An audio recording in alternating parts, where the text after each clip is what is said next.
Good morning बच्चों। Glow of physics में आप सबका स्वागत है। प्यारे बच्चों, आज का जो हमारा टॉपिक है या जिस पर वीडियो बनने वाली है वो है बच्चों प्रकाश किरणों की उत्क्रमणीयता, reversibility of light ray. Reversibility of light rays. ठीक है बच्चों, अब हमने क्या करना है बच्चों, प्रकाश की किरण एक माध्यम से दूसरे माध्यम में जा रही है और यदि हम वहां पर एक समतल दर्पण रख दें और प्रकाश के मार्ग को बदल दें। ठीक है बच्चों, प्रकाश के मार्ग, ये तो देख लिया बच्चों आपने, ये आपने जो है नोट कर दिया होगा। अब देखिए बच्चों, मैं आपको बताता हूँ, ये ऊपर मैं आपको ले गया हूँ बच्चों। मान लीजिए बच्चों, हमारे पास जो है एक मीडियम है, दो मीडियम यहाँ पे, ये माध्यम एक है, ये माध्यम, ध्यान देंगे बच्चों, ये माध्यम एक है। ठीक है बच्चों, मान लीजिए बच्चों ये विरल माध्यम है, ये क्या माध्यम है, विरल माध्यम है, रेयरर है। ठीक है बच्चों, है ना। और ये माध्यम दो है, मीडियम टू है, और ये सघन है बच्चों, ये क्या है बच्चों, सघन है, डेंसर है। ठीक है बच्चों, मान लीजिए बच्चों पहला मीडियम, मैं बार बार इसी का उदाहरण दे रहा हूं बच्चों जिससे आपको आ जाए बच्चों, पानी, ये वाटर। ठीक है बच्चों, और ये सघन में मान लीजिए मैंने कांच मान लिया बच्चों, ठीक है, ग्लास। पहले माध्यम का अपवर्तनांक n1 है, तो n1 कितना हो जाएगा, कांच का अपवर्तनांक क्या हो जाएगा, नहीं, पानी का अपवर्तनांक क्या हो जाएगा बच्चों, क्या हो जाएगा बच्चों, NaW, अर्थात हवा के सापेक्ष कांच का अपवर्तनांक, अच्छा निरपेक्ष अपवर्तनांक लिया जाता है। बार बार बोल रहा हूं बच्चों, मैं आपको समझाने का पूरा प्रयास कर रहा हूं बच्चों। और दूसरे माध्यम में जो डेंसर है वो N2 मान लिया उसका अपवर्तनांक। ठीक है बच्चों, वो क्या हो जाएगा बच्चों, NaG, कांच का निरपेक्ष अपवर्तनांक। ठीक है बच्चों, अब आपको यहां पर एक बात का ध्यान रखना है बच्चों। तो प्यारे बच्चों, यहां पर हम कर क्या रहे हैं, हम प्रकाश की किरण को, ये प्रकाश की किरण क्या माध्यम है, रेयर माध्यम है। ठीक है बच्चों, ये देखो, ये प्रकाश की किरण रेयर माध्यम से, ये विरल माध्यम है बच्चों, ये देखिए, ये देखिए यहां पर ये किरण, इस किरण का नाम क्या होगा बताओ बच्चों, ये आपतित किरण। ठीक है बच्चों, ये आपतन बिंदु, ओ आपतन बिंदु। अब ये कहां जा रहा बच्चों बताओ, ये विरल माध्यम से सघन माध्यम में जा रहा है, तो अभिलंब की ओर झुक जाएगा बच्चों, इस प्रकार से अभिलंब की ओर झुक जाएगा, और झुकते झुकते कहां पहुंच जाएगा बच्चों, इस दर्पण पर लंबवत आपतित हो जाएगा बच्चों, दर्पण पर क्या हो जाएगा, लंबवत क्या हो जाएगा, आपतित हो जाएगा बच्चों। यहां पर थोड़ा सा हमारा ऐसा लग रहा है कि लंबवत नहीं है, लेकिन क्या होना बच्चों, लंबवत आपतित होना है बच्चों। ठीक है बच्चों, और ये अपवर्तित किरण क्या होगी बच्चों, अपवर्तित किरण क्या होगी बच्चों, ओ बी। ये कौन सा कोण हो जाएगा बच्चों बताइए, ये आपतन कोण हो जाएगा बच्चों। ठीक है बच्चों, और ये वाला कोण क्या हो जाएगा बच्चों, इसके लिए अपवर्तन कोण हो जाएगा। अब प्रकाश की किरण, जो अपवर्तित किरण है, जब दर्पण पर टकराएगी तो वो इसी मार्ग से वापस आ जाएगी, अपना मार्ग, यही मार्ग से वापस आ जाएगी बच्चों। ठीक है बच्चों, अब देखिए बच्चों, आपको यहाँ पे ध्यान देना है बच्चों, तो आप ध्यान देंगे, जब दो कंडीशन में यहां पर बता रहा हूं, जब प्रकाश विरल माध्यम से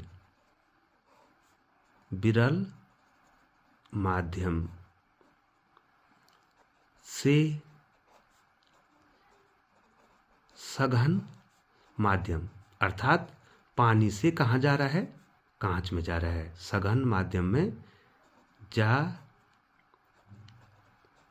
रहा है, अर्थात एक माध्यम एक से माध्यम दो में जा रहा है, तो प्यारे बच्चों उसमें स्नेल का नियम क्या होगा बच्चों, तो स्नेल का नियम कहता है आपतन कोण का ज्या, तो आपतन कोण तो आई है, बटे अपवर्तन कोण का ज्या। अपवर्तन कोण क्या है बच्चों? आर। ठीक है बच्चों, ये क्या होगा बच्चों? N12 पहले माध्यम के सापेक्ष दूसरे माध्यम का अपवर्तनांक। ठीक है बच्चों, तो यहां पर बच्चों मैंने क्या मान रखा? पहला माध्यम क्या मान रखा बच्चों? पानी। N, इसको ऐसे पढ़ा जाता है NWG। ये देखो बच्चों, है ना बच्चों, है ना? प्रकाश की किरण पानी से कांच में जा रही है बच्चों।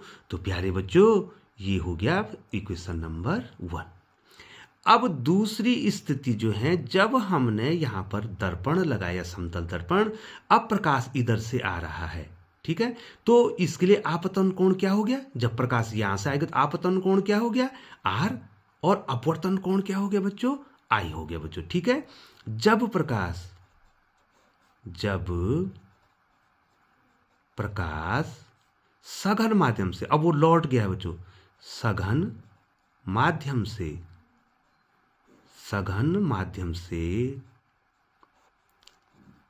विरल माध्यम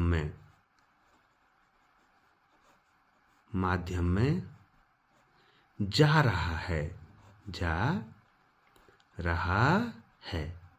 ठीक है बच्चों, तो स्नेल का नियम लगाओ बच्चों। स्नेल का नियम कहता है आपतन कोण का ज्या माने साइन। आपतन कोण क्या हो गया इसके लिए? इस किरण, मैं थोड़ा नाम लिख देता हूं बच्चों।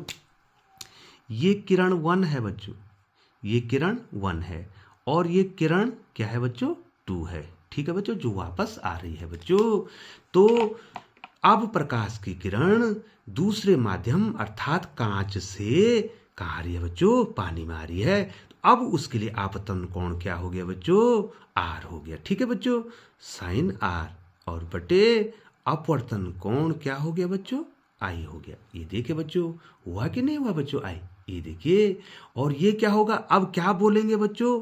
प्रकाश दूसरे माध्यम से पहले माध्यम में आ रहा है। इसका मतलब दूसरे माध्यम के सापेक्ष पहले माध्यम का अपवर्तनांक। अब अपवर्तनांक तो पहले माध्यम का है, लेकिन किसके सापेक्ष? दूसरे माध्यम के सापेक्ष। तो क्या लिखा जाएगा बच्चों इसको? कांच से कहाँ आ रहा है? पानी में। तो कितना हो जाएगा बच्चों? NGW। ठीक है बच्चों, ये हो जाएगा इक्वेशन नंबर 1। तो प्यारे बच्चों, इक्वेशन नंबर 1 और इक्वेशन नंबर 2 को अब हमें गुणा करने की बारी आ गई है।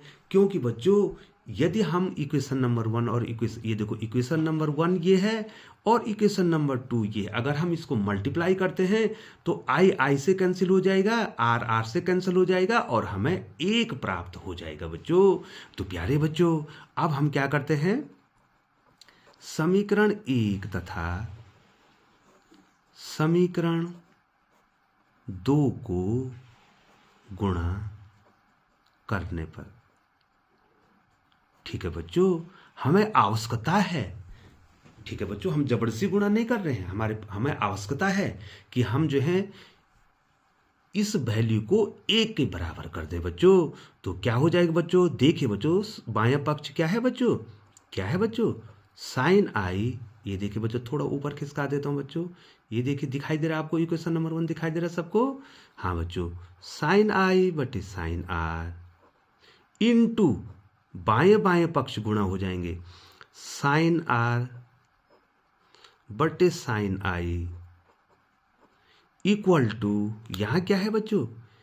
N12। इसको या तो ये लिखो, ठीक है बच्चों, N12 into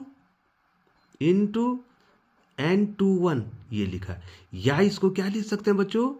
NWG into NGW। ठीक है बच्चों, अब क्या हो जाएगा बच्चों? साइन आई से sine i cancel, sine r से साइन आर कैंसिल, तो यहां कितना आ गया बच्चों? 1 आ गया। तो क्या मिल गया बच्चों हमको? क्या मिल गया बच्चों बताओ? N12 into N21 is equal to 1। ये भी 1 और ये भी 1। ठीक है बच्चों, ये तो सांकेतिक रूप में लिखा है और यहाँ पर हमने सिंबल दिया है। या ये देखिए NWG into NGW is equal to 1। ठीक है बच्चों, अब देखिए बच्चों, प्यारे बच्चों, यदि आपको N12 दिया है, अगर आपको N12 दिया है और आपको N21 निकालना है तो क्या हो जाएगा बच्चों? बताओ बच्चों, बताओ बताओ बताओ बच्चों, आपको ये दिया है, आपको ये निकालना है तो क्या हो जाएगा? N21 अगर निकालना है तो क्या हो जाएगा बच्चों? ये ए के बटे में नहीं चल जाएगा, ये दिया है ये निकालना है तो ये क्या हो जाए? ये बटे में चल जाएगा, 1/N12। या आपको पानी के सापेक्ष कांच का अपर्तनांक दिया है, आपको कांच के सापेक्ष पानी का अपर्तनांक निकालना है तो बटे में चल जाएगा, NGW बराबर 1/NWG। ठीक है बच्चों, ये प्रूव कर दिया। अब ये भी हो सकता है बच्चों, आपके पास बहुत सारे मीडियम हो सकते हैं बच्चों, तो बहुत सारे माध्यमों के लिए मैं यहाँ पे निकाल रहा हूँ बच्चों। ठीक है बच्चों, अब मैं यहाँ पर आपको बताता हूँ। यहाँ देखिए क्या ट्रिक आपको फॉलो करनी है। ये देखिए बच्चों, पहले मान लीजिए बच्चों पानी, यहाँ देखो मैं बना देता हूँ। यहाँ देखिए बच्चों, यहाँ देखिए बच्चों, यहाँ देखिए ऊपर हवा है, फिर उसके बाद पानी है, पानी के बाद बच्चों कांच है, और कांच के बाद फिर क्या आ गई बच्चों? हवा आ गई। पहला मीडियम हवा, दूसरा पानी, तीसरा कांच, और फिर क्या आ गई बच्चों? हवा आ गई। तो इसके लिए फॉर्मूला कैसे बनेगा बताओ बच्चों, बताओ। NaW, हवा से पानी में गया, पानी से कांच में गया, ठीक है। NWG इंटू कांच से पानी में गया, NGA, और सबका मल्टीप्लाई 1 होगा बच्चों। ये निकालने की आवश्यकता मैंने नहीं समझी बच्चों, क्योंकि जो है ये आप खुद भी देख सकते हैं बच्चों, और इसको निकालने की आवश्यकता नहीं है। ध्यान रखना बच्चों, अगर जो है हवा से पानी में गया तो पानी से ही कहाँ जाएगा? कांच में जाएगा, और कांच से ही कहाँ जाएगा बच्चों? फिर बाहर क्या होगी? हवा होगी बच्चों। तो इस फॉर्मूले के द्वारा आप जो है क्या कर सकते हैं बच्चों? न्यूमेरिकल्स आपके पास आते हैं बच्चों। तो जब न्यूमेरिकल आएंगे बच्चों तो प्यारे बच्चों हम आपको बता देंगे बच्चों, लेकिन आपको ग्लो ऑफ फिजिक्स के साथ रहना पड़ेगा बच्चों। प्रत्येक वीडियो को आपको सीक्वेंस से देखना पड़ेगा बच्चों, तभी आपका कॉन्सेप्ट क्लियर होगा। और प्यारे बच्चों, ग्लो ऑफ फिजिक्स का हमेशा यही उद्देश्य रहा है बच्चों कि हम एक अध्यापक होने के नाते जो है बच्चों ये निश्चित कर देते हैं कि हमारा धर्म है कि हम बच्चों की ज़्यादा से ज़्यादा सहायता कर सकें बच्चों, और बच्चों को जो है सरलता से जो है पढ़ाने का हमारा विशेष उद्देश्य है। और इस उद्देश्य की जो पूर्ति है उसके लिए हमें छात्रों की संख्या चाहिए, जिससे छात्रों की संख्या बढ़ेगी बच्चों तो ज़्यादा से ज़्यादा छात्रों को जो है ग्लो ऑफ फिजिक्स का लाभ मिलेगा। तो इसलिए बच्चों आप प्यारे बच्चों से गुजारिश की जाती है कि अगर हमारे चैनल को आप देख रहे हैं बच्चों तो ज़्यादा से ज़्यादा बच्चों से जो है ज़्यादा से ज़्यादा स्टूडेंट से हमारे चैनल को सब्सक्राइब करें, ताकि हमारा चैनल जो है आगे बढ़े और ज़्यादा से ज़्यादा बच्चों को इसका फ़ायदा मिल सके। पुनः जो है बच्चों हमारे चैनल पर बने रहने के लिए आपका बहुत बहुत धन्यवाद, और आपके लिए भविष्य के लिए बहुत सारी ढेर सारे शुभकामनाएं। प्रसिद्धीय परीक्षा आने वाली है और हमारा जो है पूरा विश्वास है कि हमारे ग्लो ऑफ फिजिक्स परिवार के सारे बच्चे अच्छा पढ़ रहे होंगे, और आने वाले जो कॉम्पिटिटिव एग्ज़ाम्स हैं उसकी भी आप तैयारी कर रहे होंगे बच्चों। पुनः जो है बच्चों चैनल पर बने रहने के लिए आपका बहुत बहुत धन्यवाद।